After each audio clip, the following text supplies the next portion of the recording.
It's noon here in Ventnor City, New Jersey, and our nation's capital, Washington, D.C., and this is CarEdge Live for Tuesday, October 21st, with your hosts, me, Ray, here in Ventnor City, and it is a glorious day, by the way, and Zach in Washington, D.C., and I'm guessing D.C. is equally as glorious as the Jersey Shore. Not as glorious as it is in the General Motors C-suite this morning. Pops, we're going to talk about General Motors, their profits plummeting 57%, yet the stock soaring this morning on the stock market. Before we do, need to let everyone know that we are offering the first new promotion back at CarEdge.com. For the fourth quarter, end of year car buying, folks, we came out with a bang. We've got a limited time offer.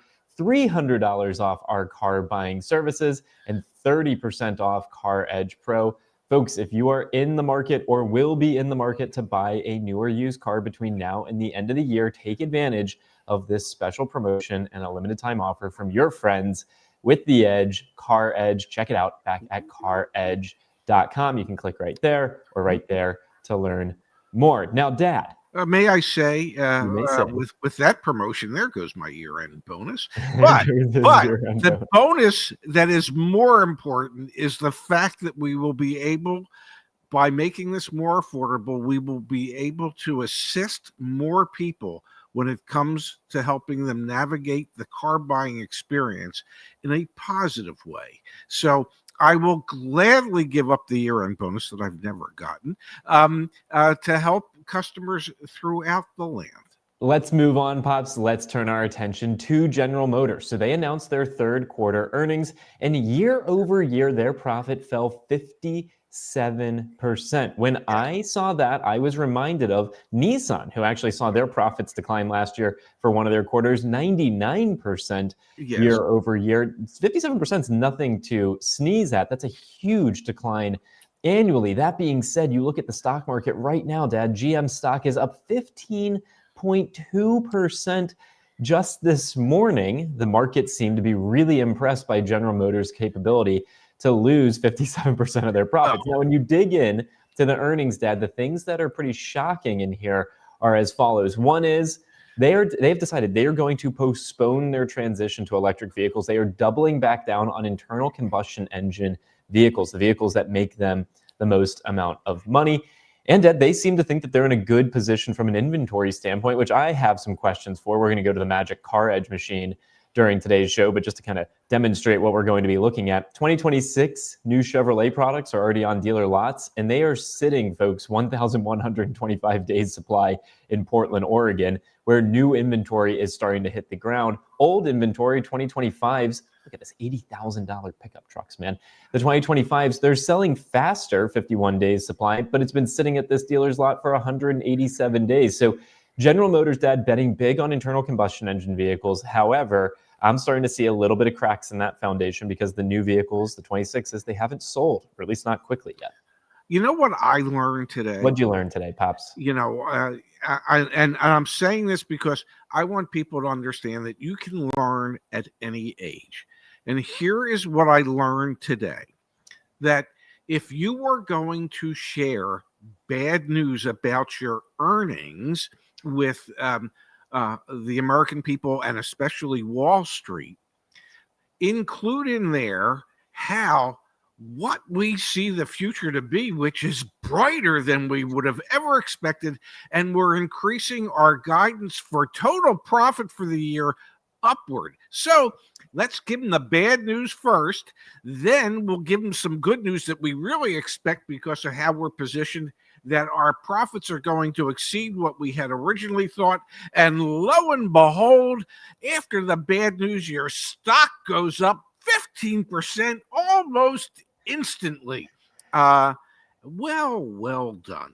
Yeah, seriously, corporate, I don't know, just being corporate. They're really good at it over at General Motors. So let's look at some of the details here, Dad. And then we'll look at the inventory piece. And we'll look at a few things that I think are also going to bolster GM's profitability moving forward. So like I said a moment ago, 57% decline in profitability. Yes. I'm going to scroll down here. However, you can see here, GM on October 14th said it would take a $1.6 billion charge off against its third quarter earnings to reassess its EV capacity. Dad, this means that General Motors, you can see it here, quote said, near-term EV adoption will be lower than planned. We've seen many automakers come out and write off billions of dollars as related to their electric vehicle programs. And then you can see here, Dad, if I scroll down a little bit lower, right here, the automaker now expects a longer runway for its profitable internal combustion vehicles as the transition to EVs slows.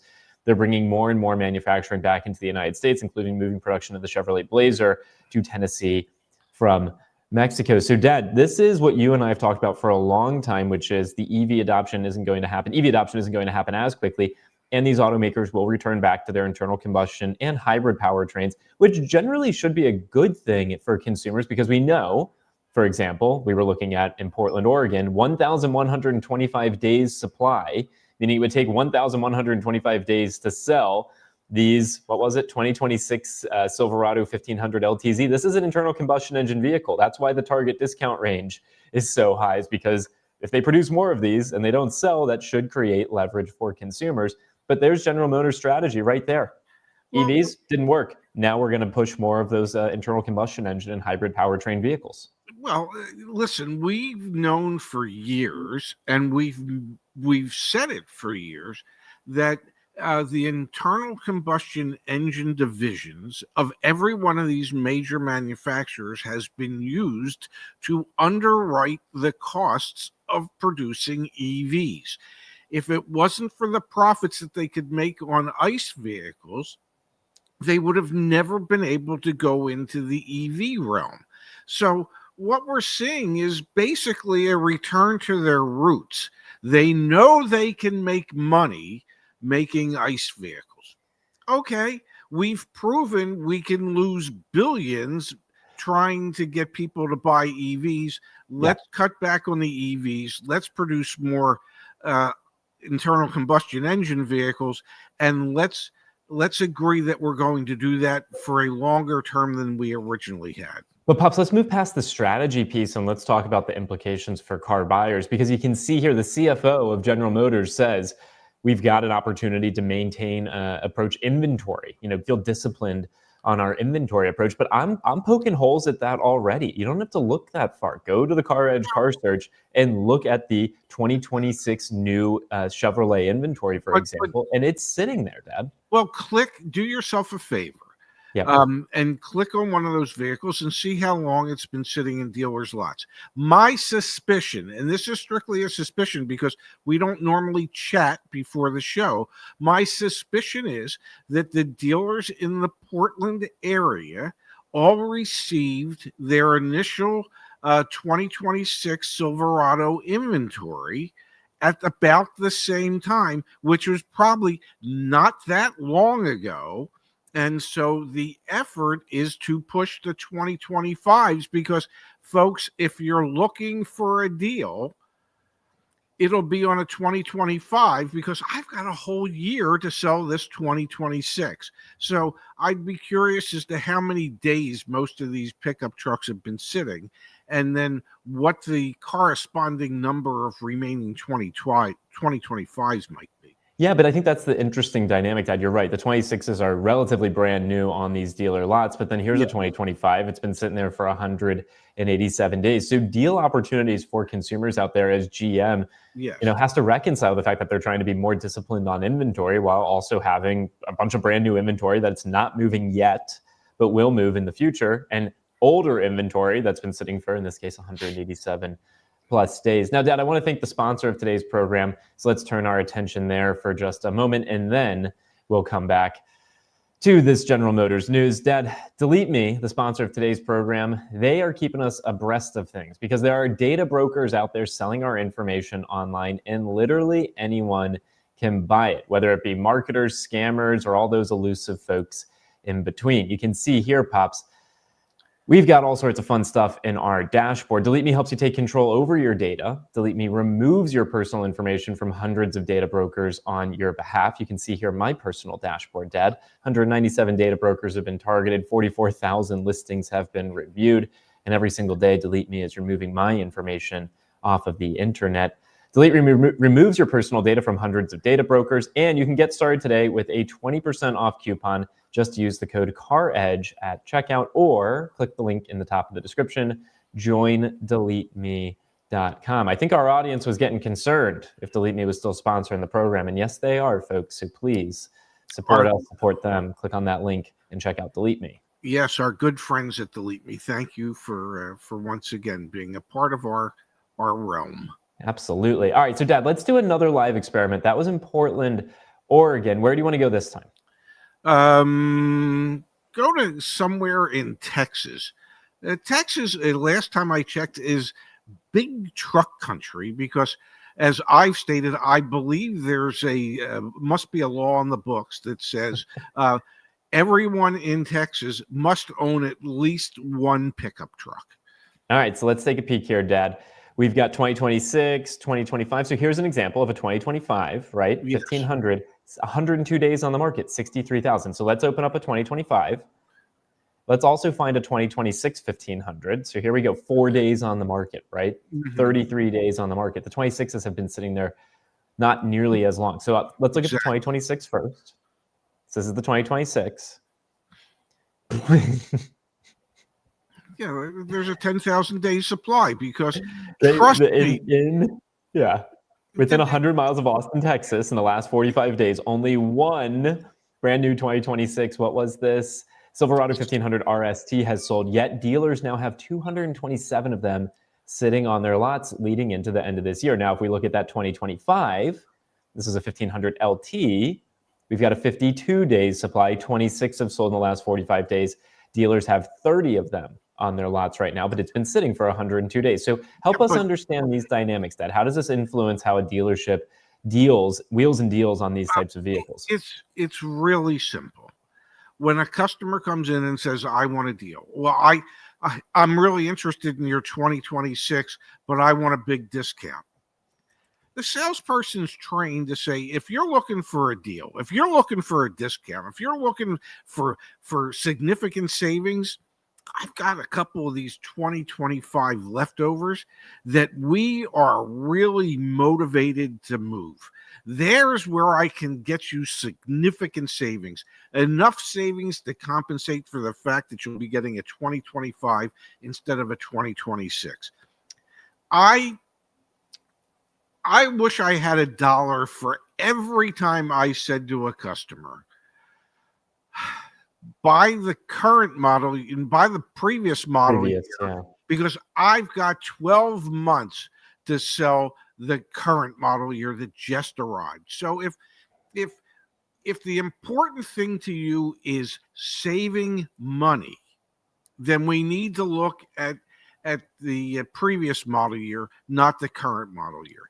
Now, if what's most important to you is the most up-to-date technology and you have to have the greatest, newest that just came out, I can sell it to you. I'm just not going to be able to save you the kind of money I can on one of those previous model years. Now look at this. The incentives from the manufacturer are different as well. In the 2025, you have 0% financing for 36 months. You can see that right there. Well, in the 2026, it's 2.9% financing for 36 months. So General Motors thus far is not really pushing to move their new 2026 inventory. However, that being said, a 10,000 days supply, that will obviously go down as some of these 227 vehicles are sold over the next couple of months, but it's still a sky-high place to start. So we will have to check in on this in another week, another month, because Dad, if General Motors goes into December and their days supply is still really high of this inventory, then you would be surprised if they don't increase their incentives to try and move the metal. Here's what you should do, and bookmark it somewhere. Just for giggles, grins. See how many 2025 pickup trucks, Chevy pickup trucks, are in the Austin area now. And then a month from now, towards Thanksgiving, let's take a look and see how many of those are still remaining. So we've got 655 2025 Chevrolet pickup trucks for sale. Yes. Within 50 miles of Austin. And let's just look right now. So 655. Whoops, my thingy wants. There we go. 2026. There we go. We've got 1,257s. We've got double the amount that are 26s, Dad. Okay, and what do you think dealers are going to push for the next 30 days? What do you think dealers are going to push for the next 60 days? The 25s. Okay, so I would be curious a month from now to see how significantly lower the availability of 2025s is, and you'll probably, you might even see the 2026s inventory increase slightly as dealers are still getting their allocations of the 2026s arriving, but they're concentrating on selling the 2025s. Some opportunities, though, I think, out there for General Motors customers, their stock skyrocketing, their profits plummeting. If you go out there and you're looking at a prior model year vehicle, and you've got here from Josh, one of our CarEdge concierges, the best incentives are on the 4-cylinder turbo trucks usually as well. So thank you for that, Josh. Appreciate the inside baseball. Friendly reminder, you can work with Josh and others on our team. Just go to CarEdge.com, click on Car Buying Service. You can meet the team as well. So I'm going to go ahead and scroll on down here once the page loads for me. It's loading nice and slow. There we go. It's all that AWS stuff. That even AWS even impacted my ability to get a price on my new glasses yesterday at the optician because they couldn't get to a VSP's website. I had to go back today. Like I said, folks, if we can help you out, CarEdge.com, click on Car Buying Service. And yes, there was an AWS outage yesterday, but thank you, Dad, for making us aware of your trials and tribulations. All right, should we switch gears? We can go in reverse if you'd like. All right, we've got new data from Cox Automotive. Used vehicle inventory sets new high for 2025 as sales slow. So the beginning of today's show was all about the new car market and what's going on with General Motors, what's causing their stock to pop and their profits to plummet. But on the used car side of things, Dad, we have the highest level of inventory we've seen so far in 2025, 2.26 million. So at the exact same time, we're seeing new car inventory levels hit record highs for this year. We're seeing used car inventory levels hit record highs for this year. That's good news for car shoppers. Now, bear in mind here, the days supply is 48. When we look at new car inventory, day supply of inventory, it's 84. It's the inverse. So the used car market is still a lot tighter than the new car market, but generally positive sentiment here to see inventory building. Oh, absolutely. And you can look, the average listing price of $25,825 is probably equal to or slightly less than what it had been, but it's still way up there as far as I'm concerned. And I believe the average miles is 70,000 plus when everything is added together. It is. We have expected a slowdown in sales, new and used, and I think it is finally coming to fruition, and for a couple of reasons. Yeah, we are headed into holiday season. Okay, if somebody has to make a choice between Christmas presents and a vehicle, if they don't want to get thrown out of the house, the decision is going to be Christmas presents. People are struggling. You know, we talked about it the other day that the CEO of GoFundMe said that a growing percentage of people on GoFundMe are opening accounts trying to raise money so that they can afford their groceries. Well, if you have a hard time affording your groceries and you have to look to GoFundMe to help you do it, that means you're going to have a hard time buying your holiday gifts. That means an automobile, new or used, is not on the horizon for you. And I think that would be true for a vast majority of people as we get closer to the end of the year. So it's interesting. You know, there is a little bit of a slowdown, but I think the story here, Dad, is slightly different. I think this is your buying opportunity for 2025 for the used car market. So what I want to show here is, let's look. We were in Austin, Texas, and we were looking at new Chevrolet pickup trucks. There are 1,956 of them available within 50 miles. What if I just flip the script here and I go used?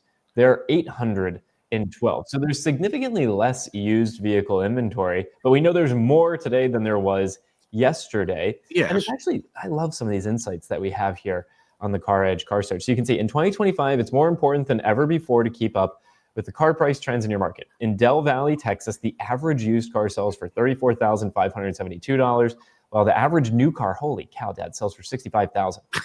Look at this. There's a 153 days supply for new cars in Del Valley, but a 177 days supply for used cars. So it seems like, Dad, maybe those high price points on some of these used cars. I mean, look at this 2024 Silverado 1500, 15,000 miles, but it's still got a $53,000 price tag on it. Maybe some of these more expensive used cars that these dealerships have been trying their best to get top dollar for will finally start to come down here. And whether that be because, to your point, Dad, people can't afford them, you know, they're spending their money elsewhere, they're buying Christmas gifts instead of cars.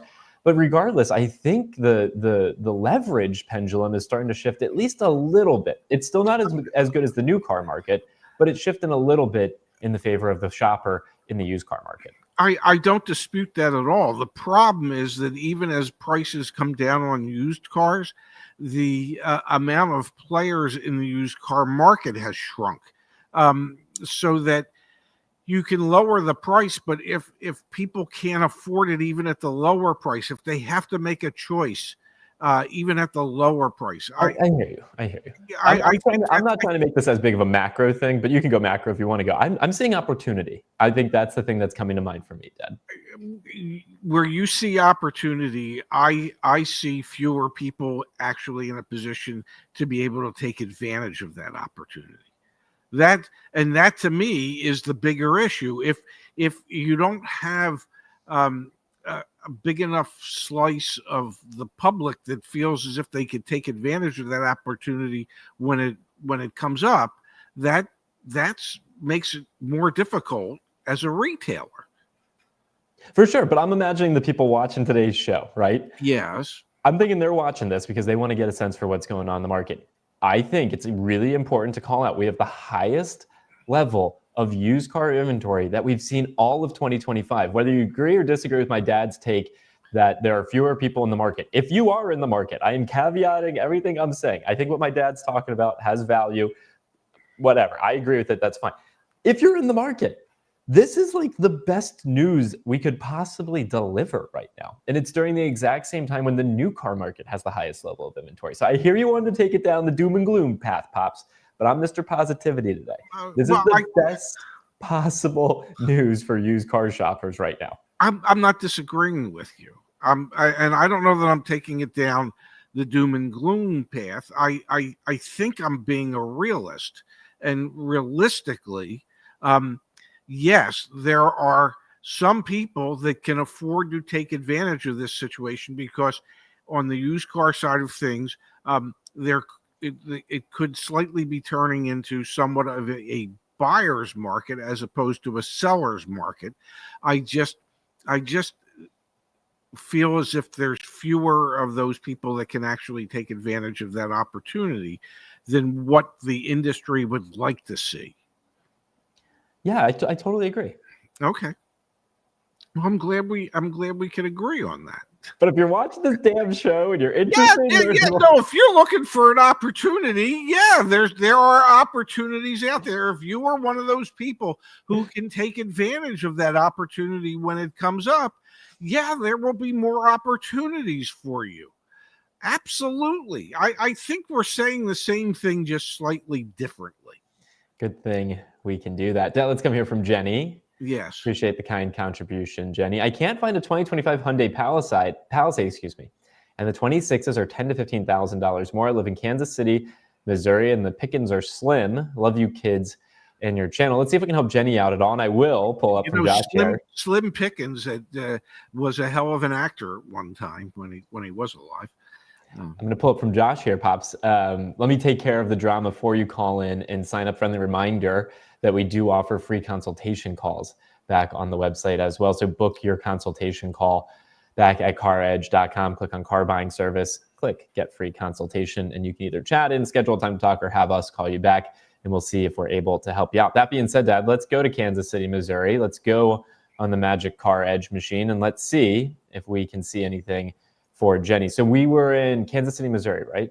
Yes. Right, and we're looking for a 2025 Palisade. Yeah, I got to get a zip code. Give me a second. Okay. Missouri zip code. All right, 64030. And if we can somehow find one and save her enough money, she might be able to afford an appetizer at Patrick Mahomes and Travis Kelce's new restaurant. They opened a new restaurant? Yeah. 1587 Prime, buddy. You want to go broke? That's the place to eat, right? From my understanding. All right, Jenny. So we're looking at new Hyundai Palisades for sale. I don't have any other. Okay, so there's 189 within 50 miles of you. This may be one of those circumstances where you're looking outside your market area. But let's see. Days on market oldest. So there are a couple of 25s still out there. A couple of them. Wow, they're turning over quickly. There's literally only 2. Okay. Dad, is this a case where you're looking outside your market area to find a better deal? Absolutely. You know, if you're looking to get a current model year, before or the previous model year, and there's only 2 in your market area, then you have to expand your market area. Yeah, that's so the first I would, maybe go out to 300 miles or whatever it is, because there could be a smaller Hyundai dealer outside of the Kansas City area that actually could be sitting on some Palisades and might be motivated to get rid of them. Yeah, there's 2 2025s, for example, at Crane Hyundai of Bentonville. So head over to Arkansas. You might be able to find yourself a better deal there, and a couple more 25s as we zoom out. Yeah, actually, Crane has a bunch of 2025s. That's actually probably the first dealership I'd be calling. It's this Crane dealership, because it looks like they have a lot of lingering 2025s over there. Those would be the ones that I'd be trying to work the bigger deal on. Yeah, I mean, there's nothing that says you have to buy within the confines of your state. Yeah. You are allowed to cross state borders in order to buy automobiles. Yeah, absolutely. Our concierge team and just CarEdge community members in general do that all the time. So makes plenty of sense. Hey, Rich, thank you for the kind contribution. So it's just Ray Allen Shefska, right? Love you guys. Is that too gay? No. Yeah. Rich. Yes, my first name, my first name is Just. Yes. Just Ray. Just Ray Allen Shefska. Appreciate that, Rich. We appreciate your ongoing support. And we've got from Jenny here, I can drive to Omaha in Kansas. Yeah, Dad, I think this is a great moment to talk about because it is becoming a buyer's market, especially in the new car side. And again, I will die on this hill today. On the used car side, it's the best possible news we could deliver. The fact that inventory levels are the highest they've been all year. That's good news for shoppers. That means maybe going outside your market area can get a better deal. So being willing to drive somewhere, fly somewhere, pick up a car, have it shipped to you. I mean, those can all be things that save money for you. We have a very good friend of the program who lives in Florida, and when he's bought Hyundais, he's bought them in Mississippi. Okay, it's not right around the corner, but the savings have been so significant that it doesn't make sense to buy in his market area. The dealer that he deals with in Mississippi is much more amenable to discounting the vehicle and making it worth his while. So sometimes you just have to look a little further from home than you normally would, because the savings can be more than significant enough to make it make sense. Absolutely. All right, folks. Well, if we can help you out with anything, please check it out, CarEdge.com. We've got our promotion running for a limited time only, so take advantage of that. $300 off the car buying service, 30% off CarEdge Pro, and so many great resources available for free when you create an account back at CarEdge.com. Dad, let's call it a show. We'll be back tomorrow with more CarEdge Live. Yeah, my plan's to be back here tomorrow at noon Eastern. Looking forward to hanging out with you for for about a half an hour or so tomorrow. Sounds good to me, Pops. Enjoy your afternoon. You too, handsome.